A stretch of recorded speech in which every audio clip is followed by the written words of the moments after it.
My dear brothers and sisters in Christ, if you remember that when we were young at school, one of the first compositions that you have to write is my ambition. What is your ambition in life? This is one essay that all of us would have written. Indeed, it is important that young people should be clear of their ambition in life. Otherwise, and this is true, that many of young people, they are not doing well in their studies because they are studying for the sake of studying, and worse still, just to get grades and to please their parents.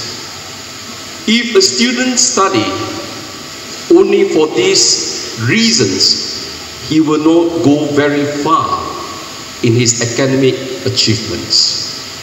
But if a student, or anyone for that matter, is clear of his ambition in life, what he wants to do, then he will give his whole heart and soul to what he is doing.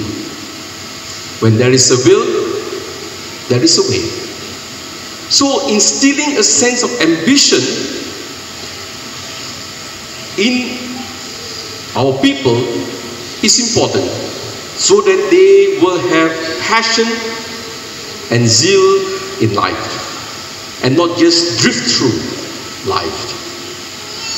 But my dear brothers and sisters, just having an ambition alone is not sufficient to guarantee happiness, fulfillment in life. Having an ambition will result in being successful. You can acquire money, power, status.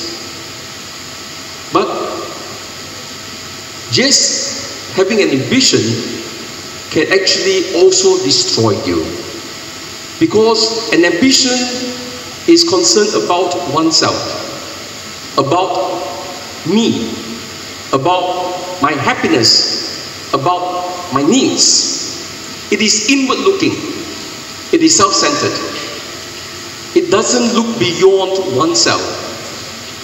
So much so that when the person is ambitious, everyone is a tool for him to climb the ladder.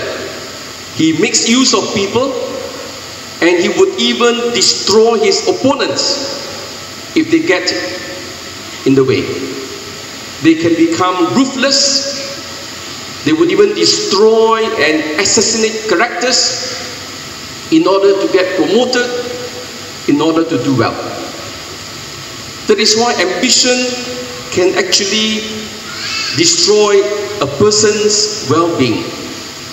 And today in the gospel, clearly we have the apostles who were ambitious. James and John wanted to be on the right and on the left of Jesus. In other words, having the most powerful positions in life next to the Lord when he comes into his kingdom. And so, my dear brothers and sisters, a person who is ambitious, he is destructive, not just towards others, but towards himself.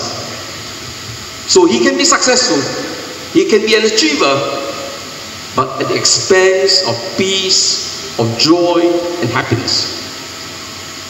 I'm very sure all of you are aware of this, especially in the office politics. What is the cause of office politics? Power, promotion, competition.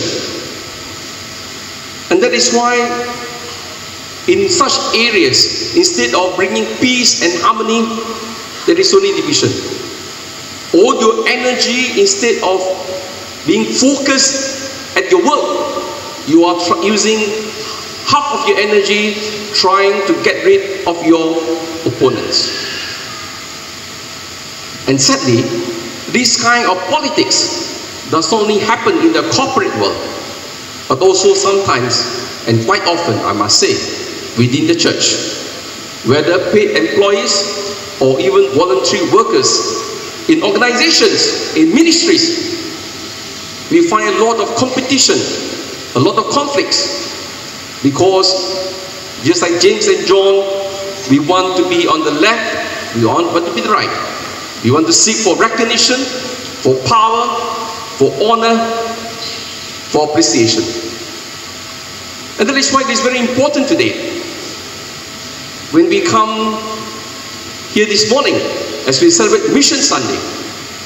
Because Mission Sunday has a lot to do not with ambition.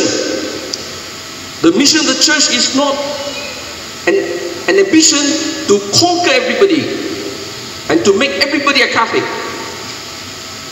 That is not the kind of mission we are talking about. Mission is a service to humanity. And therefore it is important that we need to go beyond ambition to vocation. Vocation and mission, they are very much connected. Vocation is at the service of humanity, at the service of God. When the person is concerned with vocation, he is concerned about serving others, being of love, of service to humanity. And that is why a person who is concerned with vocation is always thinking about others rather than himself. In whatever they do, it is for the service of humanity and the service of God. That is why Jesus in today's gospel, he makes it clear in today's gospel that we are called to be servants. The Son of Man did not come to be served, but to serve, and to give his life as a ransom for many.